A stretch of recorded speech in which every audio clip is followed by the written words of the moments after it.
and welcome to the next episode on Researcher Revealed. This is the podcast where we go behind just the name that's on a paper or conference proceeding to find more about that person who wrote that research or was involved in that research. On today's episode, we have the lovely Associate Professor Zoe Saynor joining us, and she's going to dive in and tell us all about how she got involved in research. I'm really looking forward to this story because it's quite different than some of the other ones we've shared so far. I hope you all enjoy.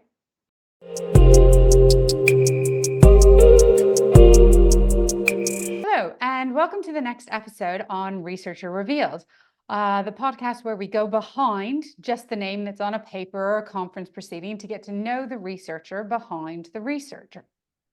On today's episode, we have Zoe Saynor from the University of Portsmouth joining us. And Zoe, I'm going to throw over to you because I don't want to get anything wrong. Can you just introduce yourself briefly to everybody out there who's listening? Hi, everybody. So I am Zoe, Associate Professor in Clinical Exercise Physiology. In a former life, I was an elite rugby player. So hopefully we'll cover both of those bases today and the journey that's taken us here today. Perfect. I cannot wait to dive into this. I know you outside of this context, and so I know that you have that background in professional rugby. And I'm so curious to figure out how you went from being an elite rugby player to researcher. So, especially researcher in the area that you research. I don't want to give things away. Anyway, I'm getting distracted. As everybody should know that by now out there, we always start the podcast off with what I like to call the Rapid 11. So if you haven't listened to this yet, what it is 11 quick questions just to get to know the researcher we're talking to a little bit better, how they work, favorite things, whatnot. Nothing too personal, nothing scary. I see you getting a bit nervous there. So are you ready for the Rapid 11, Zoe? Absolutely. All right, perfect. First one, easy one. Are you a Windows or a Mac user? Windows, absolutely cannot use a Mac.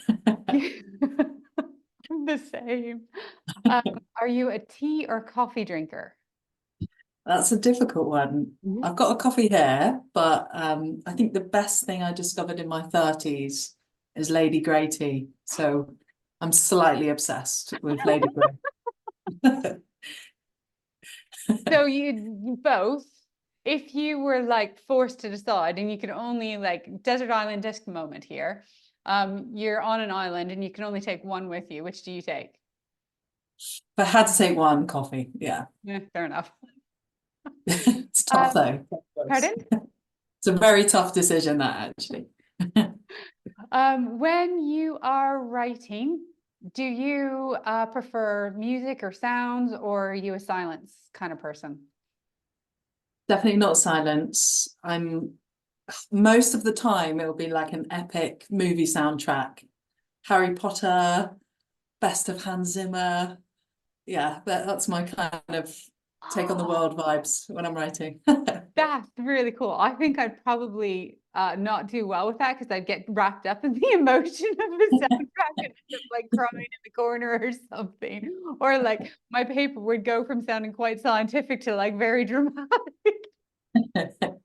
Sometimes that's good. So Yeah, but I like that. Nobody said that yet. Soundtracks. I might have to try that because I need sound. I'm the type of person that if I'm in a silent environment, I'm so much more distracted. I'm like, ooh, there's a mouse. What do I hear? Terrible in a library. I think I've used that for like over 10 years now. So there's no going back. Yeah. No lyrics though. Not music with lyrics. Same. Yeah. Cool. Where do you tend to work? At home or do you have an office? Oh, it depends what I'm doing, really. We have a shared office at the university, it's good for kind of team cohesion, not so good for writing. So I like to be away and away from people when I'm writing. At home, but also on planes, on trains, it gets so much done. Airports. So yeah, I'm a massive fan of traveling and writing on the way there. Yeah. Do you think that that's a justifiable like expense? within your budget of being like, I have to, the only place I can concentrate and write is on a plane. So of course I must travel somewhere exotic. I think if you could like from a climate perspective, probably no. But if the two will happen to align, yes. I like your thinking. I like your thinking. Next question. What time of day are you most productive? Not like exact hour, but just generically morning, afternoon, evening, middle of the night. I've always been a night owl, but I think that was because I had to be around kind of other things I was doing. But my partner's now getting me up at like 5 a.m. So I'm becoming an early bird. Slowly. Okay, interesting, interesting. Oh, this is my favorite question, to see how people respond to it. I love this question. What is your favorite referencing management system? Oh, I'm EndNote through and through, but I think we're soon getting rid of it, so I may have to learn to change, but EndNote, hands down. Yeah, I'm the same. Love EndNote. Love it. It's complicated and it takes quite a bit to learn, but if you can figure it out and kind of get into like the depths of it, it is so powerful. Yeah. Favorite data visualization tool. So how you make your figures, your images, your boxes and arrows, like any of that sort of stuff. GraphPad Prism. What's it? GraphPad. It's called GraphPad Prism. Oh, not heard of that one. What I'll ask you to do, there might be a couple of things that this is true, is if you can drop me an email after the podcast with things like that, as well as other things that we might come to, then what I do for everybody out there listening is there will be an episode description, both if you listen to an audio podcast only, or if you're watching this on YouTube, it'll be in that description so you can go in and dive in and take a look at the more of the details of some of the stuff that we discussed in the episode. Right, almost there. Favorite desk snack?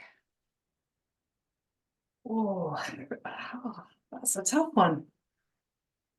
You can have more than one. I'm not going to tell the others. I try not to snack at my desk. So I'm probably just going to say coffee again and something boring. I don't tend to snack, but I am an absolute tea and coffee machine. Yeah. Okay, that's fair enough. Like, I wish I had that self-control. I don't. I really don't, which is unfortunate. So maybe I need to work on my self-control when it comes to snacking. Next question. When you're planning or organizing, so whether that's like your schedule, your life, a project, a paper, any of those sorts of things related to research, are you a digital person or are you a pen and paper person? Both. For organizing my life, I'm digital, but I am. So I will make endless notes just during our chat today. I'm old school. Yeah, pen and paper. I just want to play. Oh, you can't see it because it keeps blacking out, but I've got pen. I always have a pen in my hand. Fair enough. What book are you currently reading? Oh, that's a good one. Because I've been getting told off. So only during COVID did I first watch Harry Potter. I then got lots of telling offs for not having read the books. So I'm proudly reading the first book of Harry Potter. Okay. Yeah. Slowly, but getting there. Oh, it's so good to hear that. Like I had a couple of people on and they get like really shy about their book because they're like, I've listened to the podcast and there's some people who read like really like fancy books and they're like, I kind of read sci-fi trash. And I'm like, no, Yeah. welcome to the club. It is out my comfort zone. I usually love just autobiographies. I love hearing people's stories from kind of different areas or people who you know in one context and they go somewhere else. So yeah, but a bit of nonfiction is good. I think we read scientific literature all day. It's Exactly. cool. I think it's good to switch up. Yeah. I've been doing the opposite. So I'm like a fiction reader, exclusive fiction reader, any type of fiction. But in the last like couple of years, I'm really trying to challenge myself to read at least 3 to 5 nonfiction titles a year. And I'm like you, I tend to go for like autobiographies or like especially like biographies of or stories related to research. I love those. They're really, really fascinating. But yeah, no, I'm the same, fiction all the way. Anyway. Last question. On the Rapid 11, who is a researcher who you admire? Oh, there's too many. I'll go with someone recent who, Okay. oh, I don't think it's too bold to say they changed my life. Well, there's two. So Okay. one is Professor Fiona Wilson. So she's based in Dublin. She's a physiotherapist by trade.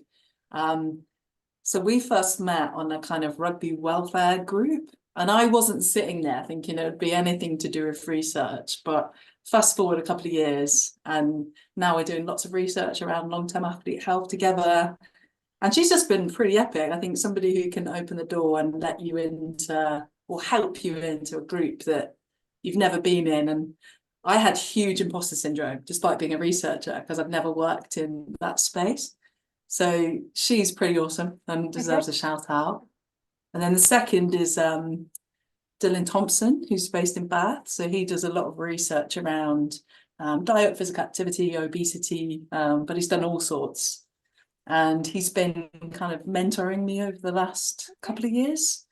And he's just awesome. He just gives very clear, good advice and is somebody who's really open to kind of talk about where you want to go and what you want to do. So I think to find somebody like that in the research field is quite rare. Yeah. But he's been amazing. So yeah, those two I would say are my people who, especially over the last few years, I think the big thing in research, you have different chapters, right? Where people come and go and you need different support. So yeah, I think those guys. I like the sound of it. One of the things that has started to like just naturally happen because of the Rapid 11, I'm kind of like really learning loads more about lots of different researchers, and like it's inspiring me to kind of look into their work and kind of see all of these individuals who are inspiring other people to do the research that we're all currently working on. So yeah, it's really interesting. Get to expand your network a little bit. Right. So you started to give some hints there about your research through who you're networking with and areas that you're thinking about. But let's back up just a little bit. How do you go from elite rugby player to researcher? I think the easy answer is I was always doing both. So Oh, okay. I don't know how far back you want me to go, but It's your story. oh, there you go. We'll go I way can't back. tell you how far to go back. I mean, I don't know when it all started. I mean, for all I know, you could be some sort of like child genius and you did your first research project when you were like 2. I don't know. Absolutely not. But I think I was always going to be a physiotherapist, right? So Okay. throughout school, I had a clear plan. I was joining the army and I was going to be a physio. So I didn't join the army and I didn't become a physio. And all of it goes back. So at this point, I was pretty average at lots of sports. I wasn't playing rugby. So I was doing my undergraduate studies in sports science in Bangor. So up in North Wales, Yeah. where it's just a beautiful place to live, beautiful place to be. People are super active. It's just an amazing place to study. And then we had a lecture in clinical exercise physiology. And then they were focusing on exercise, dialysis, people with end-stage kidney disease, Okay. and some of the work they were doing. And pretty much the same year, somebody said to me, come and play rugby, you're really tall and big. So I'd never known about any of these two things. So it all goes back to manga. And they both started at the same time. And we can Okay. talk about the two separately. But I think the cool thing is in the last 18 months, they've pretty much come back together. So yeah, it's a bit of a interesting time in life, actually, from a research perspective. Okay. So to help sort of clear the story a little bit, highlight your elite rugby career and tell just a little bit about through that and how that's now starting to cross over into your research career and what you research. Yeah, we'll go with the rugby bit first. So I've spoken to a few people before, and it's a weird one because obviously I have one name in research, Zoe, and then in my rugby career, everybody called me Giant. So I always kind of had these two separate lives. So in the daytime, I was obviously an academic doing my PhD studies and things, but rugby took off, I think slightly because I am at an advantage. I am 6'2". I've played other sports, so sports always been a huge part of my life, and from kind of social, but also health perspectives. So I moved to Exeter to start my PhD, partly because it was really fantastic for research, partly because sport was really good there, if I'm being very honest. And within kind of my first year there, I was up in the kind of England academy level, Okay. playing Premiership rugby for Bristol. Fast forward, not very much, and then I was playing for England, playing for the Nomads then, or essentially the Barbarian. Yeah, so that was good fun, and then I played up until kind of 4 years ago, so pretty much at the start of the pandemic. I had quite a nasty injury that forced retirement. I'm still rehabilitating that injury, so I've kind of learned a lot of the challenges of retiring. But yeah, that's the whistle stop tour of my rugby. Had an amazing time.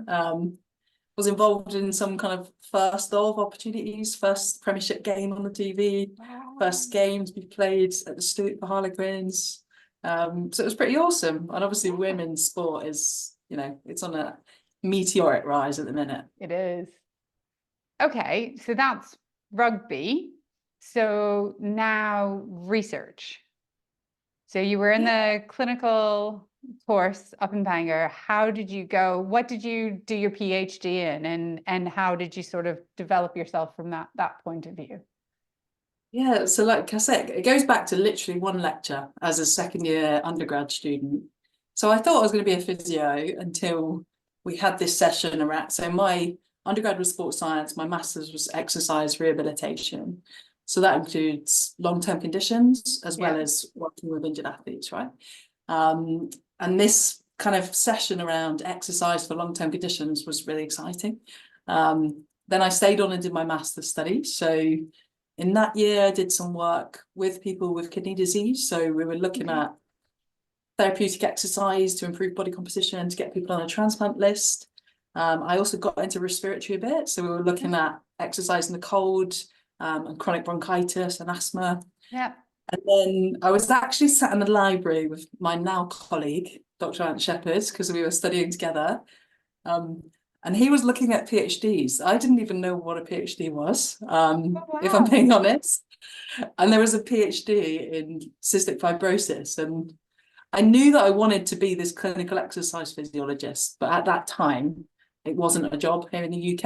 Okay. So it was an option to go and do this in the NHS. That's changed. It's changed a lot over the last year. But yeah, I inquired and I did some reading about cystic fibrosis or CF and saw it's a pretty amazing group of people. CF is complex. It affects pretty much the whole body. Yeah. The chance to work with children, that was really exciting. Okay. Yeah, so I moved down to Exeter. So I was in the Children's Health and Exercise Research Centre, which is all specialised equipment for kids. Oh, wow. And yeah, it was amazing. So there's lots of young people running around, and we were doing lots of physiology assessments on them. And I was working on the paediatric ward at the time, and the whole remit of my PhD was trying to understand what limits children living with CF during exercise and what are potential targets that we can look to intervene with. Yeah. Okay, so where they come together then, is that just that commonality of your passion for exercise and your passion to transfer your own experiences around exercise and how that has altered both like your career and pathway, but also probably your own body? You were starting to hint a little bit about rehabilitation, and bringing that into long-term conditions, or is there a different bridge? Yeah, a bit kind of that. I think so. Fast forward now, so my PhD was over a decade ago now. So we work across the lifespan, across long-term conditions. The key kind of part of it is what we can learn from sports science in terms of exercise testing, exercise prescription to improve health. The bit where they've come together now is we're doing lots of work around long-term athlete health. and around Okay. player welfare and well-being. So Oh, that's obviously physical and psychosocial health. yeah. So I've got a number of player welfare roles, but we've got a program of research looking at kind of from international, but also young girls who are playing sport, and how can we maintain health, but also optimize health. And we know that retired athletes, some because of injuries and ongoing pain and issues that kind of prohibit you from being as active as you want, some is just motivation and kind of identity considerations. But we know there are a group who are at really high risk of cardiovascular disease and diabetes, poor mental health. So a lot of these interventions that I'd always said we'd never use in the sporting context, we're now actually looking at in especially retired athletes. And I guess the extra bit is lots of my friends have transitioned into retirement. So there's that kind of personal link as well. I Yeah. find that fascinating. So, in a previous episode, I had a conversation with researcher. She's about to finish her PhD, who has a very personal connection to her research. So she has a complete high level spinal cord injury, and she's researching into spinal cord injury. And we talked about in that episode how her initially, when she first started, what we in the UK call PPI didn't exist, and she was actually heavily criticized and told she'd never be a good researcher because she was too close to the subject matter and she should look into something other than her own condition. And I find it really fascinating that you now are actually fueling, like she is, she's fueling her own personal experience to drive some research questions, not just for her own benefit, but for that underserved population. So for you, the females who have retired from being athletes, and how that the change in what their life looks like seems to have these big health implications that go beyond, oh, I'm just tired and sore, being like cardiovascular disease and diabetes and, you know, all of those things. So I find that really, really cool that she's not the only one doing it. Yeah. I think there's a So, lot, right? We've got pardon? co-research on all of our projects. We have co-researchers now who either live with that condition, or we've got other athletes on our groups. And I think people will say it's bias, right? But I actually think it's just acknowledging the context within which we do studies and the lens which we view the information through. And I think saying it's bias is like one perspective, but actually the value you can bring, but also in terms of recruitment, like I know from some of your work, there's different people. If somebody views you from your background and you view nurses, they view you very differently to other professionals. So I think there's a beauty in having a diverse team. And part of that is if you can bring PPI straight in and have co-researchers, Well, I I think that's think awesome. I totally agree. And I think it's such an important part. And I find it really funny how, like, so nationally, and I think it's a little bit of an old school way of looking at it, but I'm fairly certain there are some people out there who still believe quite strongly. And there is some validity to the bias argument. But like there's a whole brand of research, so around clinical academics, so people like me who are clinicians, there's a big push nationally in the UK to start getting them to embed research in their career. And the reason why is it's thought to be that that research, just the same reason why we have PPI now, is it's thought to be that research that is investigator led by a clinician and that is informed by the people who you're researching actually will have a faster transition and a greater impact. And so I think like it's just interesting historically how people's perspective changed from being like, oh no, that's terrible, to be like, oh no, come on down, we want you. But we want impact, right? I think it's different maybe at the start of your career when there's a pressure to write papers and do those things. But fast forward, you do research because you want to make a difference, and you make a difference by having all those people involved, like you said. Yeah. And the best questions come from the people on the ground. There's no And doubt. I think that's, is it, undisputable. So I think it's not just the best questions, it's the questions that matter,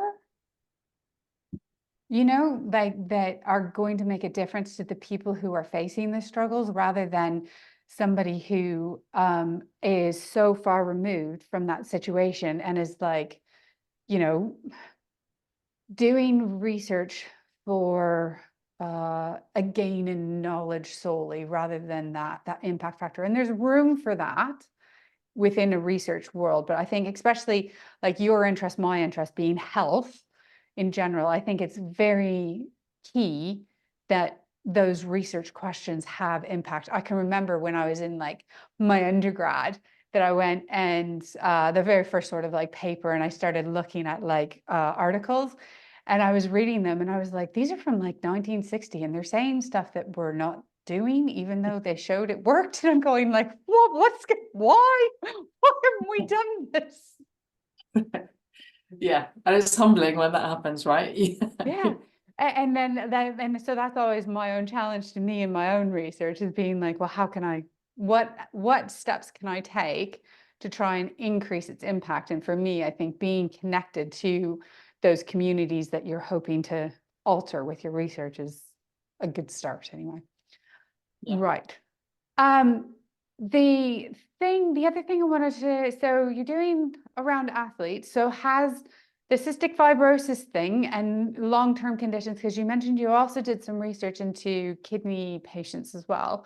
Is that gone now? Is that still something that you do, or has, like you alluded to, has your pathway taken you in a different direction? No, all still going, I think, because I lead our research team, which is all about physical activity, health, rehabilitation. Within it, it's got kind of 5 key pillars. One is athlete welfare, athlete health, but we've also got digital health technology, innovation. We've got long-term conditions. So yeah, if I just name kind of live projects at the moment, we're working in Sure. CF, number of projects. We're working in kidney disease. A big project there is Kidney Beam, which is kind of a digital physical activity and emotional wellbeing platform led by an amazing physio at King's in London, working in kids with inflammatory bowel disease. So that's a super interesting group. So we've got body research going on there, but also cancer, also people with cardiovascular disease, diabetes, and that's not all of it. So there's an active load of research going on in long-term conditions. But like I said, my favorite is kids. So I do work across the lifespan, but anything pediatric, when we think about like what we do as a child, has a huge impact on our behaviors as we grow up. I just think there's so much scope to have an impact there. And yeah, my little sideline bit. So I am still kind of a sports scientist at heart. So I do support work with some elite athletes who are living with long-term conditions. So there's a guy called Josh Llewellyn-Jones. He's got a number of kind of world records. He's an amazing athlete, but he's living with CF. And it's quite amazing because we're the same age, but when you think about his projected life expectancy, he shouldn't be here now. So the fact that we can support him breaking world records, beating every other human on the planet is quite amazing. So yeah, they all come together. But my passion is exercise, but I think making it safe and appropriate for every person, irrespective of age, irrespective of long-term condition, and not having an impact negatively on your health. That's kind of, I guess, the umbrella to my interests as a researcher. So that really helps, because I think like the more that I'm listening to you talk, in my head, I'm going, how do you keep track of all these different conditions? You got healthy people, you got unhealthy people, you got retired athletes, you got kids, you got adults, you got this disease, that disease. And I think you've just cleared it up for me, because I loved how you said that your actual passion and your guiding principle in research is that how to make exercise safe. And that's such an important thing. So in my passion, heart failure, you know, if I were to use the word exercise with the vast majority of the patients, they would laugh at me. Like, are you cray cray? I can barely walk from, I've gotten breathless walking from the waiting room to your office, and now you're telling me to exercise? And so I think exactly that, like, a lot of the guidance and the papers around exercise and heart failure are written, and they use those words exercise, and they talk about what a lot of people are going like, I haven't been able to do that ever, and I'd love to, but how do you transition? And I think there's a lot more work that needs to be done within various different conditions around exactly how do you make exercise safe so that people can enjoy the benefits of exercise without causing their condition to flare up or decompensate or get them in. Thank you so much for telling us all about your journey into research and what you're currently researching. I'm sure it's really interesting. What I'd like you to do, I think actually you might have already done it. If you haven't, is again in the episode description, I like to put in a couple of like recent papers or publications. If you can do like a selection from all of your wide variety, so that if people are really inspired after listening to this episode, they can start to like dive into some of your research and the style of research that you do. What I'd like to do now, if you're happy to, is you mentioned something back at the beginning of the conversation where you were talking about this two divisions in your career, which although they're very different than my two divisions, being nurse and researcher, you being athlete and researcher, you mentioned how you're going through a bit of a transition and you're kind of entering into a bit of a new area of research, and that's causing your imposter syndrome to flare up. Now, what do you mean by imposter syndrome? What do I mean? For me personally, right? I think it's just when those dark thoughts come into your head that you're not good enough and you shouldn't be there. Most of the time at a time that's really unhelpful when you don't want them. Yeah, for me it's just that doubt, and yeah, and it can be pretty overwhelming when that does happen. So you said over 10 years into your researcher career, you've researched in all sorts of different areas. So you're saying to me that that syndrome, I call mine my imposter monster rather than a syndrome, because then I feel like I can put them in a box, where a syndrome feels like something you can't get rid of. You can put monsters in boxes, you can shut the door behind them, lock them in and stuff like that. So that doesn't go away.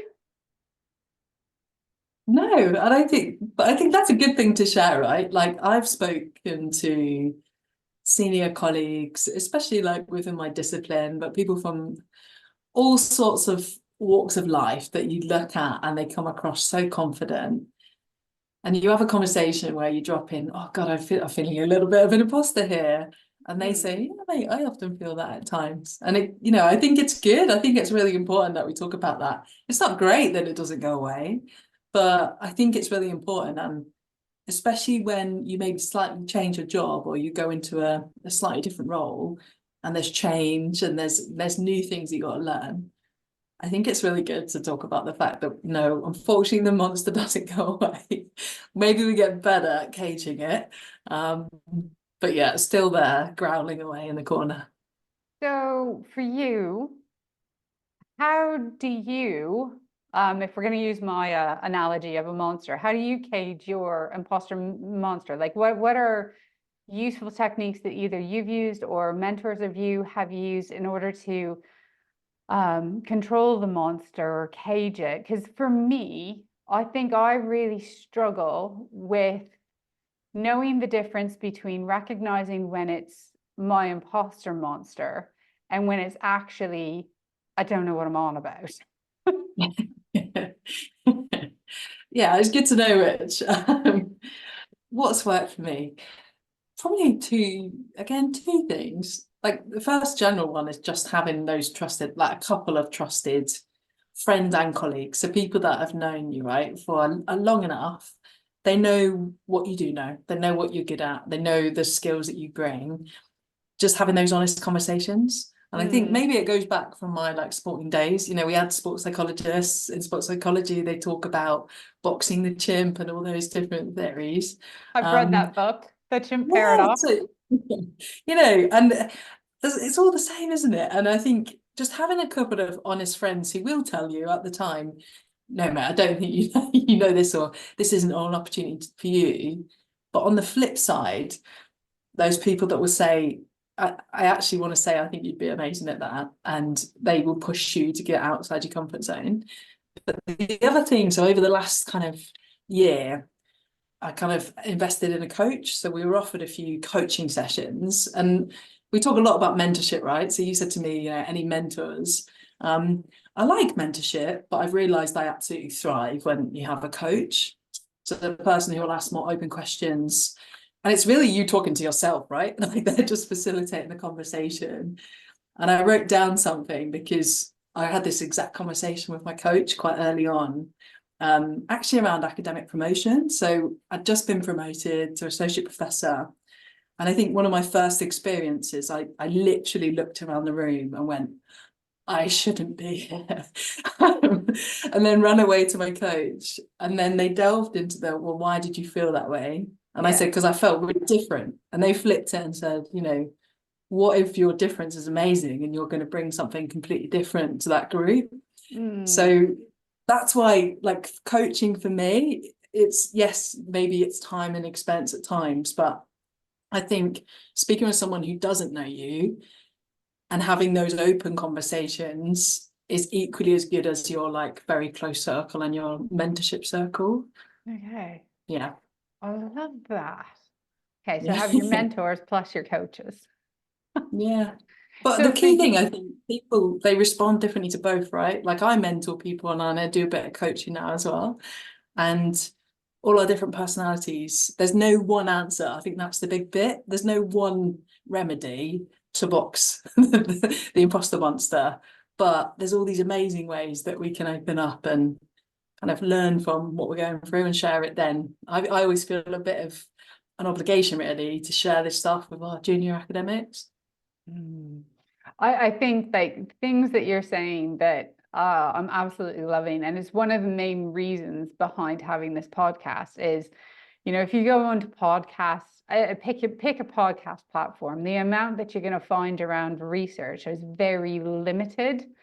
And research tends to be this magical mystery box that very few people unlock. And when I was going through my PhD journey, I ended up listening to loads of like entrepreneurial podcasts because I found that the parallels were really quite strong between entrepreneurship and research careers.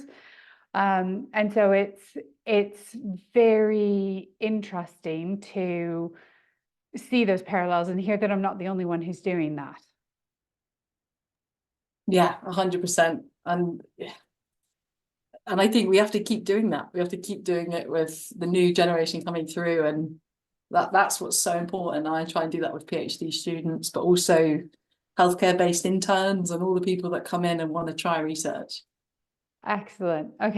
Okay, so that open conversation for you, I'm hearing, is like really important in a really cool way of paying it forward to other, like, whether somebody else said this term and I love it, whether you're research curious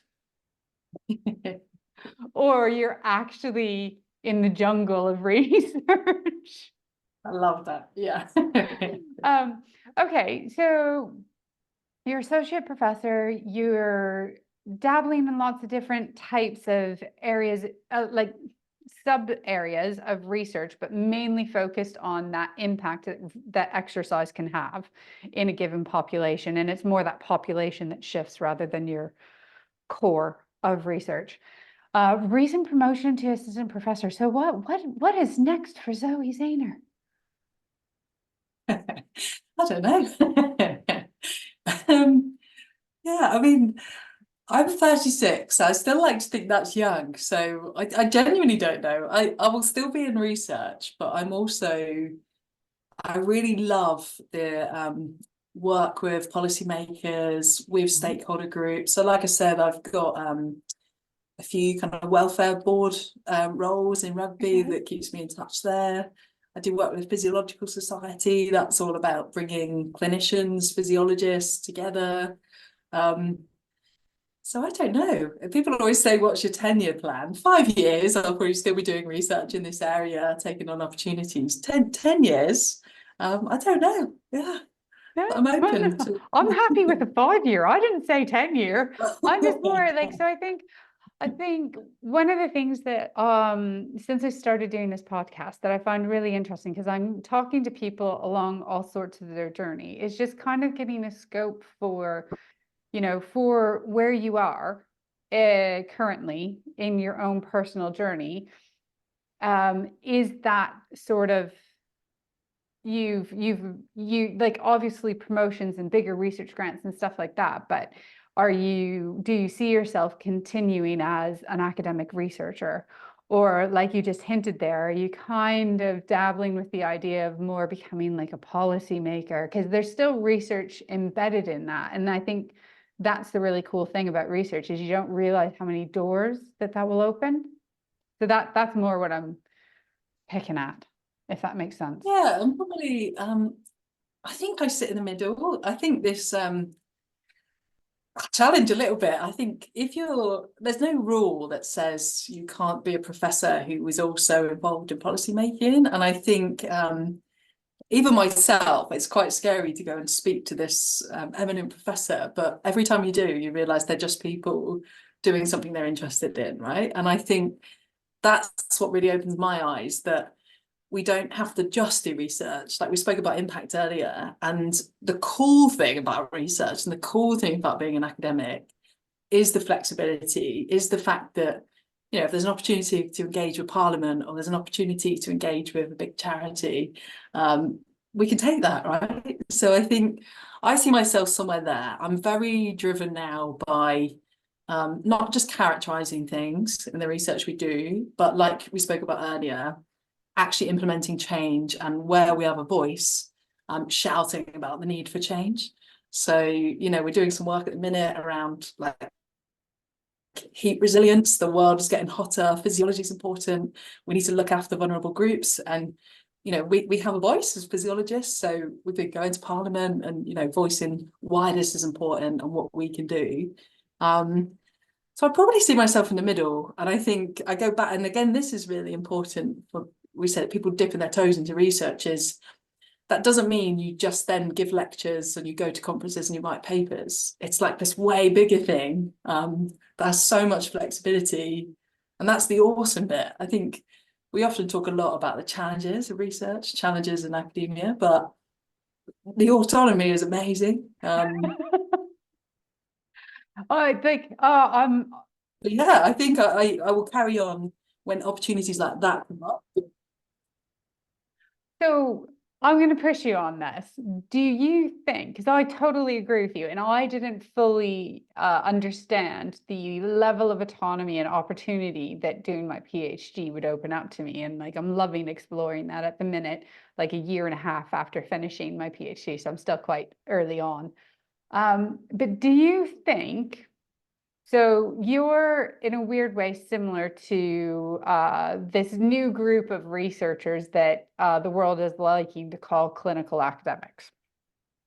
And although you're not clinical per se, you didn't become a physio, you also have a duality in your identity. Not that you're Jekyll and Hyde, but that athlete and then the exercise physiologist, researcher, academic side. Do you think that duality, and having that duality for a period of time through your development as a researcher, do you find, compared to your colleagues, you see different opportunities than, say, somebody who was, I'm going to be an academic, I'm going to do research, and that's the only thing they've ever seen? Do you think that duality changes things? I think 100%. If you'd asked me that a few years ago, I would probably talk about other people tell me that 100% that is a unique thing that you bring. But now I genuinely believe that. And I think part of it is just the ability to step in and out of that intense academic environment, right? Because it is high pressure. Yeah. I was an athlete, but there's a lot of competition in academia, and I think being able to step out, go into different environments, meet new people, have different conversations. That's what we're asked to do as researchers all the time, engage with stakeholders. Yeah. And it's just part of what you do. Your clinical background, you've done the job, and I guess it brings a different level of respect. Yeah. Not a hierarchy, just a different level of respect. Yeah. And I think it's absolutely awesome. And if I have students who want to go and dabble in industry, come back to research, you know, I think you've got to do what excites you and understand that you have this skill set now after a PhD. Doesn't matter the topic really, it's who you are and what you've been through and the skills you've got. So yeah, I think it's awesome to have that blend. I mean, you're speaking to the choir, really. Yeah. It's not like Awesome. everybody like, no, no, no. I just, so the reason why I wanted to ask the question is a lot of my colleagues who are also clinical academics, we have toyed with the idea in the background about writing like some sort of editorial or opinion piece, because in comparison to like eminent professors, and it's not a criticism of who they are, but they are so like far removed from the clinical perspective. And I found this like when I was looking through my data and like I did a big like literature synthesis, and I was looking at like published data from other people's studies, and I was reading it with my clinical eyes, and I was coming to completely different conclusions or interpretations of that data compared to what they were writing. So like I'd read like a segment of text, and it, to me, it would be like the patient sitting there going, I can't do this because I can't breathe. And the conclusion of the researcher was like, we need to educate them and then they'll do it. And I'm going, and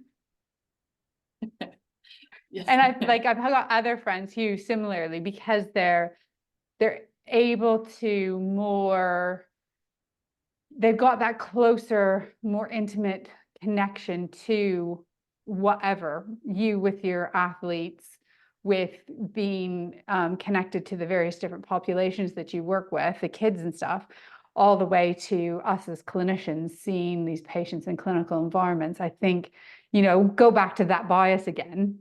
It changes how you view things.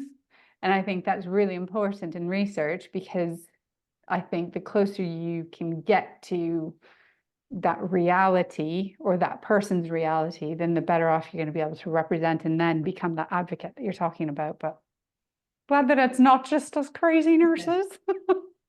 You should write the paper, right? I think part of it is you need the mix in your team. Like we have the same. If we write a paper from clinical exercise physiology point of view, we then have medics, nurses, depending on, you know, the study, who will have different interpretations, and getting that in there. And then you send it out for PPI and you ask people living with the condition, does this reflect your experiences, right? So I think it's about having the mix, but I think the bit that you should share is what is it like for this person who hasn't gone straight from an undergrad degree to a master's to a PhD? Because I supervise a number of physios now, and I've got one in particular, Lisa Morrison, who's based up in Glasgow, who is one of the best respiratory physios in the world, okay, fact, who is going on this journey of starting a PhD, and like you said, getting a bit of imposter monster at the start. And I think it's just about realizing what each other brings to the team.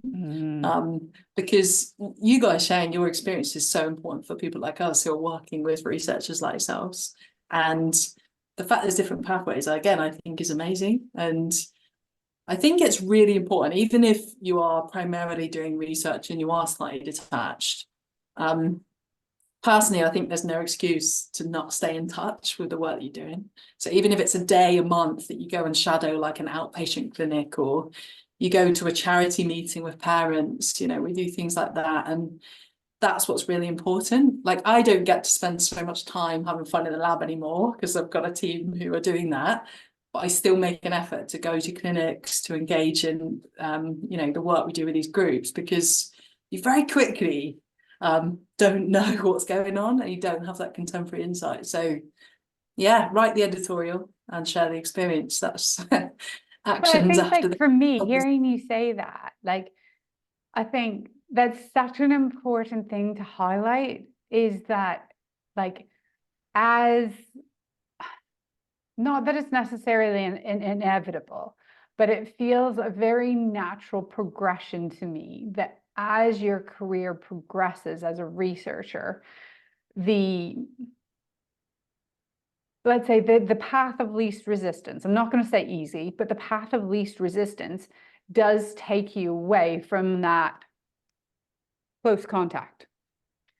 And I think like how you said that of finding ways to stay connected. I love that. And it echoes what Professor Ian Jones was saying. And I loved how he said it as well. He's really working hard within his research group. Instead of having the patients come in, he's really advocating for a different approach. So instead of being hard to reach populations, he's actually saying, no, we're hard to really reach. So let's go into the community and let's get that close contact. Let's not require them coming into a lab or a hospital or these scary institutions, which they can be very intimidating. I mean, you know, I go to a hospital, I'm like, it's Tuesday, but for other people, that's fear and trembling. Yeah. You know, and so I think that combination of like what you're saying is it doesn't matter if your career and as you get more senior, you get further away from that contact, because there are active ways that you can ensure and keep that contact to some degree. So I love that. Thank you. That's really, really cool. So many, I've written so many things down. I thoroughly enjoyed the conversation. I'm going to start wrapping things up now because time flies when we do this, and it's getting very close to about an hour now. And I always give everybody an opportunity at the very end is there something that you would like to share, that you would like people who are out there, whether they're research curious or whether they're in the research jungle, do you have anything else to offer them? Oh, just like profound quotes and things like that, right? No, they don't have to be profound at all. No, I don't know about anything profound. I just think my big thing is never lose sight that it should be fun. That's you know, it's so important. It's so easy to get lost and stressed in it. And research is, like you said, fast moving, high paced, high pressure at times. But it should be fun. So build a fun team and choose a topic that you enjoy and then go on a quest to answer that big question that might take you 50 years. So yeah. I love that. That needs to be on like some sort of t-shirt or mug. Research, make research fun or something. We'll have to work on the exact wording. We'll get back to that. Excellent. Thank you so much for being willing to join today and join on this podcast. I found it really fascinating. I've always been really curious to kind of like unlock how you went from rugby at a really high international level to being a researcher. And I did not expect at all that actually they were parallel pathways. Fascinating. Thank you so much for joining. I will hit you up for a few of those things if you can send them to me. Everybody who's out there and listening, remember, if anything that Professor Zoe was saying during our podcast was interesting or intriguing, there will be further links where you can get into more information about what she researches, some of her papers, as well as that the graphic thing. What was it called? GraphPad Prism. It will change your life. We'll put all the links in the episode description for that. And then also the best way to probably get any questions to Zoe is on the YouTube video in the comments question, because then I'll be able to field them and get them to her, and then we can get the answer put up publicly, because if you've asked it, chances are somebody else was thinking of it. So any questions in the comments for this video, and yeah. That's it for this episode, and we will see you again in 3 weeks. Thank you so much for listening. Don't go away. Up next, we have the top 3 takeaways from this week's podcast by Dr. Rosalind Austin. Who would have thought that parallel journeys of being an elite athlete at international levels would be combined with a research journey? Fascinating. I so enjoyed hearing more about Zoe's pathway. My top 3 takeaways. So my first one, which is really unexpected, is that actually there are more than just clinical academics who might have a dual perspective to their research and how they think about research or how they got into research. It was really fascinating to hear how similar to myself as a clinical academic and other people who have been on the podcast, she really feels that her experiences and her pathway as an athlete has really helped shape and change her perspective around research. And it's, her core value within all of her research studies is making exercise safe for all populations. And I think, that's part of that real core value she has as an athlete. And I thought that was really fascinating, that there might actually be other people out there who also have that dual facet to how they view research and how they view the world. It's not just clinical academics. Let me know in the comments, are you a researcher, and do you feel that you have a dual aspect to how you view research? Because I'd love to hear about more people like Zoe who are similar to us as clinical academics, who are researching health but have got a slightly different perspective on it. So yeah, that was my first top takeaway, is that clinical academics aren't the only ones who might have a dual view on research or dual identities within research projects and careers. The second one that I really liked was her genuine openness about talking about the imposter syndrome. And it's something that comes up quite a lot within research circles, and not just research circles, but business circles. But I think, her real top tips, which were my takeaways around how to manage it and how to cage it, but to keep, a realistic vision on it so that you don't either undersell yourself or oversell yourself, which is the dangers around these sorts of issues, is having that trusted friend who will both be like, don't think you're quite right for that, or alternatively push you and encourage you to step slightly outside of your comfort boundaries to something that they could actually see you being successful at, but to match that with a coach and somebody who can help really dive in and help you examine yourself around why you might be thinking or feeling those things around imposter, and to help maybe change your perspective around that. So I thought those were really good top tips around how to manage an imposter syndrome, or as I like to call them, imposter monster. So yeah, that was the second top takeaway. And then the third one is, I think, both within this podcast, but I think in general, a lot of people, when they're talking about research, especially clinical academic research and health research, we hear all the time about the challenges and how it's so hard and how there's not a dedicated career pathway and how everything's really competitive and really hard. And it can get really discouraging at times.